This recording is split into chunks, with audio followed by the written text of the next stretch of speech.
তো আমাদের তো একটি দীর্ঘ মেয়াদে ফ্যাসিস্টের পরবর্তী সরকার, যার কারণে আমরা দেখতে পাই যে ফ্যাসিস্টের এখনো অনেক জায়গাতে আচর রয়ে গেছে। সেটার প্রমাণ আমরা আমাদের অনেক সময় পেয়েছি। আমরা যখন আনুষ্ঠানিকভাবে আমাদের একটি লিখিত ডকুমেন্ট দিয়েছি যে আমরা কেন বিশ্ববিদ্যালয় হতে চাই, বিশ্ববিদ্যালয় হলে বাংলাদেশ, এই ঢাকা শহর এবং সমগ্র দেশ কি উপকৃত হবে, সবকিছু আমরা 92 পেজের একটা ডকুমেন্ট সেখানে দিয়েছি। একটা মন্ত্রণালয়, সেই মন্ত্রণালয় থেকে বলা হয়েছে যে আমার ডকুমেন্টটা হারিয়ে গিয়েছে। এই যে একটি হাস্য রসাত্মক এবং শিশুসুলভ আচরণ, আমরা মনে করছি আমাদের যে ছাত্র জনতা সরকার, আমাদের সরকার, সেই সরকারের ভিতরে যারা আছে তারা হচ্ছে এই সরকারকে অসহযোগিতা করছে। আমরা চাই না তাদেরকে অসহযোগিতা করতে, আমরা সর্বোচ্চ সহযোগিতা চাই। আমরা যেন আরো সহযোগিতা করতে পারি সেই পথগুলো আমরা চাচ্ছি। সেক্ষেত্রে আপনি যেটা বলছিলেন যে অনেক আন্দোলন হচ্ছে, সেই আন্দোলনগুলোর সাথে আমাদের আন্দোলনকে একসাথে কি করার রূপ দেওয়ার সুযোগ নেই। কেন নেই? যে আমাদের হচ্ছে দীর্ঘ 28 বছরের আন্দোলন, একটা কথা। আরেকটা কথা, আপনি বলছেন যে ইউনিভার্সিটি হতে গেলে সংসদে আইন পাশ হতে হয়, সেটা অবশ্যই সত্য। ইউনিভার্সিটি একদিন হয়ে যায় না, সত্য। কিন্তু আমরা এই যে দলীয় সরকার ছাড়া, সংসদীয় সরকার ছাড়া বাংলাদেশে ইউনিভার্সিটি হয়েছে, সেটা কিন্তু উদাহরণ অলরেডি আছে।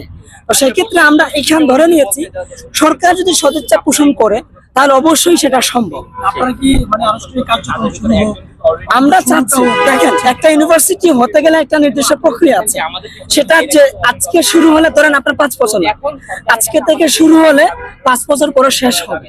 কথা হচ্ছে এই যে 28 বছর আমরা করলাম, সেই শুরুটা কিন্তু এখনো হয় নাই, একটা বিষয়।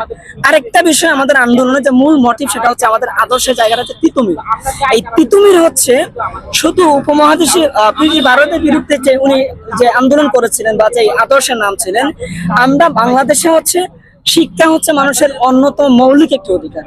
আমরা বাংলাদেশের প্রেক্ষাপটে শিক্ষাকে একটি বাণিজ্যিক খাতে ঠেলে দেওয়া হয়েছে। সেখান থেকে বিভিন্ন পর্যায়ে শিক্ষা সিন্ডিকেট তৈরি হয়েছে। আমরা চাই আমাদের দাবিটি পূরণ হোক। পূরণ হওয়ার পরে যতগুলো শিক্ষা সিন্ডিকেট তৈরি হয়েছে, প্রত্যেকটা শিক্ষা সিন্ডিকেট ভেঙে পড়ুক, ছাড়কার হোক, আমরা সেই জায়গাতে আমরা সহযোগিতা করি।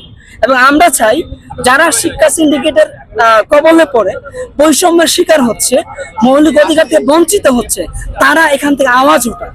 এবং আমরা আমাদের গতকালকে যিনি সচিব এসেছিলেন, তিনি নিজে স্বীকার করেছেন যে আমাদের দাবিটা যৌক্তিক। সবাই স্বীকার করছে, তারপরে যখন আমাদের দাবিটা মানা হচ্ছে না, তখন আমাদের যে ভয়ের জায়গা, যে শিক্ষা সিন্ডিকেট এখানে ভয় পাচ্ছে, সেই জায়গাটা আরো স্ট্রং হয়।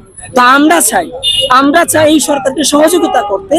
আমরা চাই এই সরকারের মাধ্যমেই হচ্ছে এই সরকারকে আমরা স্মরণীয় করে রাখতে চাই। তারা হচ্ছে ইতিবাচক কাজের মাধ্যমে এই শিক্ষা খাত, আপনি আমাদের পার্শ্ববর্তী বিভিন্ন ডেভেলপিং কান্ট্রি যারা আছে, তাদের দেখবেন 10 বছর 20 বছর মেয়েদের শিক্ষা প্রজেক্ট থাকে। আমাদের একটা দুর্ভাগ্য যে আমরা শিক্ষা খাতে কোনো কিছু আমাদের হয় না, কখনই আমরা গ্রহণযোগ্য এবং প্রত্যাশিত সেটা দেখতে পাই না। তো আমরা চাই এই সরকার আমরা সহযোগিতা করবে, এই সরকারকে সর্বোচ্চ স্মরণীয় করে রাখতে চাই যে তিনি হচ্ছে শিক্ষা শ্রেণীকে ভেঙে চুরমার করে দেওয়ার জন্য আমাদের দাবিটি মেনে নিই।